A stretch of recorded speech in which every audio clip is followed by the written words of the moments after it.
Roman Greco national कुश्ती championship में silver जीत कर लौटे अब पहलवान अरफान के गांव पहुंचने पर भव्य आयोजन, सवा लाख रुपए के हार पहनाकर किया गया सम्मानित। बस स्टैंड से लेकर घर तक वीआईपी काफिले के साथ जोरदार स्वागत। गांव वासियों ने बरसाए फूलों के साथ नोट, करीब 3 लाख रुपए नकद तोहफे के रूप में देकर बढ़ाया युवा खिलाड़ी का हौसला। नमस्कार, आप देख रहे हैं आरके हिमाचल न्यूज। मैं रमन राणा हाजिर हूं दिन भर के कुछ ताजा अपडेट के साथ। ये कहानी किसी स्टेडियम की नहीं, ये कहानी किसी वीआईपी नेता के कार्यक्रम की भी नहीं, बल्कि ये कहानी है जिला भटियात क्षेत्र के एक छोटे से गांव जोलना की, जहां आज सड़कों पर एक जश्न का हुजूम उमड़ पड़ा था। वजह थी हाल ही में नेशनल ग्रीको रोमन कुश्ती चैंपियनशिप में सिल्वर जीतकर लौटे चैंपियन अरफान का स्वागत। आम दिनों में शांत रहने वाला ये गांव आज कुछ अलग ही दिखा, जहां ना कोई राजनीतिक रैली, ना कोई बड़ा नेता, फिर भी वीआईपी जैसा काफिला, क्योंकि आज गांव अपने ही बेटे के स्वागत में सड़कों पर दौड़ पड़ा था। ना कोई लंबी स्क्रिप्ट, ना कोई दिखावा और ना ही कोई रिहर्सल, बस लोगों के दिल से निकला स्वागत। जैसे ही अरफान गांव पहुंचा, लोग अपने घरों से बाहर निकलकर दौड़ पड़े। किसी ने फूल बरसाए तो किसी ने गले लगाकर आशीर्वाद दिया।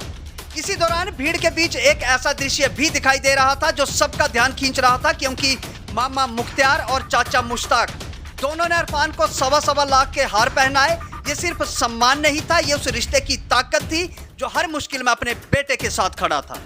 इस दौरान यहाँ किसी ने हिसाब नहीं रखा, किसी ने नाम नहीं पूछा, बस एक ही मकसद था, युवा खिलाड़ी का हौसला बढ़ाना। और इसी प्यार के बीच करीब 3 लाख रुपए आशीर्वाद बनकर अरफान को भेंट स्वरूप दान किए गए।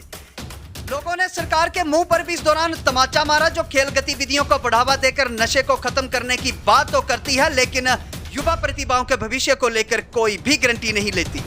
इस युवा खिलाड़ी के आगमन पर गांव वासियों ने सिर्फ तालियां ही नहीं बजाई, बल्कि जिम्मेदारी भी निभाई। प्रधान मुन्नी से लेकर उनके बेटे असलम खान तक हर किसी ने इस वापसी को खास बनाने में योगदान दिया। उप प्रधान चूड़ू राम, गाँव के कई लोगों ने आर्थिक सहयोग देकर ये साबित कर दिया कि यहाँ प्रतिभा अकेली नहीं चलती है। यहाँ कोई बड़ी स्पीच नहीं हुई, कोई मंच नहीं सजा, लेकिन जो भी हुआ वो शायद किसी बड़े कार्यक्रम से कम भी नहीं था, क्योंकि यहाँ एक खिलाड़ी नहीं, एक सपना घर लौटा था।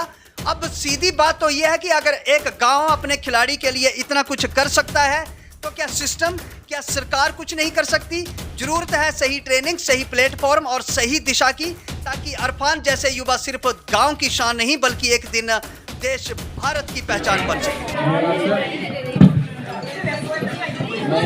यहाँ पर आए सभी मेरे से छोटे भाई बंधुओं का और मेरे से आए सभी बड़े लोग आदरणियों का मैं सबसे पहले बहुत बहुत धन्यवाद करता हूँ। मेरे को यहाँ पर मेरा स्वागत करने के लिए किसी को यह सौभाग्य मिलता है। बाकी मैं ज़्यादा शब्द ना बोलते हुए बस यही कहना चाहूँगा कि अपने अपने बच्चों को सही रास्ता दिखाएं, उनको सही मार्ग पर डालें, ना कि घरों में बिठाएं, उनको अच्छी शिक्षा दिलाएं, उन्हें स्पोर्ट्स के रास्ते में डालें। बहुत कुछ है स्पोर्ट्स में, लोग कहते हैं कि स्पोर्ट्स में कुछ नहीं मिलता, बहुत कुछ मिलता है।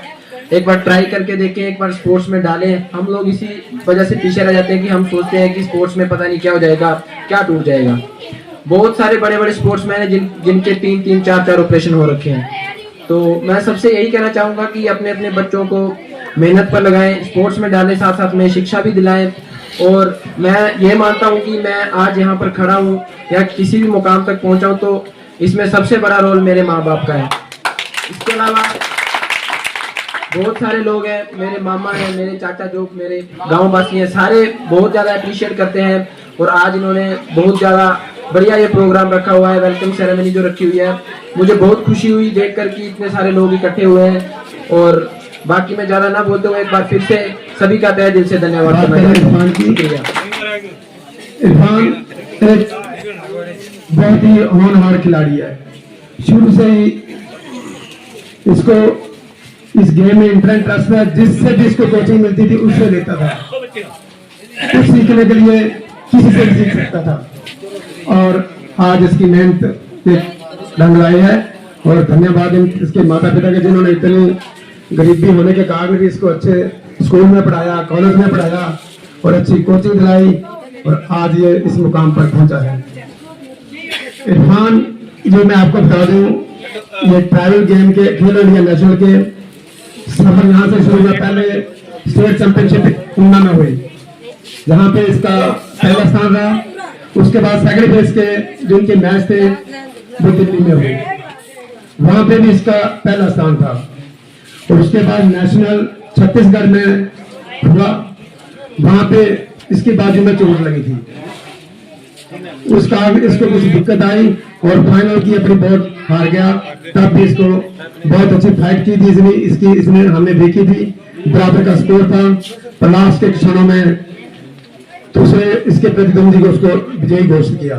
तो बहुत ही मेहनत की इसने यहाँ पहुंचने के लिए। यहाँ बोलना आसान होता है, ये मेडल बहुत मुश्किल से मिलते भाई लोगों, बहुत मेहनत से। बाकी मैं ज्यादा समय ना लेता हुआ सबका एक बार फिर धन्यवाद करता हूँ कि आप आए और इस बच्चे के आशीर्वाद दिया। और हिमाचल में आप मैं यही बता दूं, फेडरल गेम में हिमाचल में रेसलिंग की ट्रॉफी आई है। ऑल ओवर पूरे इंडिया में हिमाचल विनर हुआ है आज। ऐसे ऐसे बच्चों की मेहनत की वजह से आज हिमाचल में ट्रॉफी आई है। तो बहुत धन्यवाद आप सबका।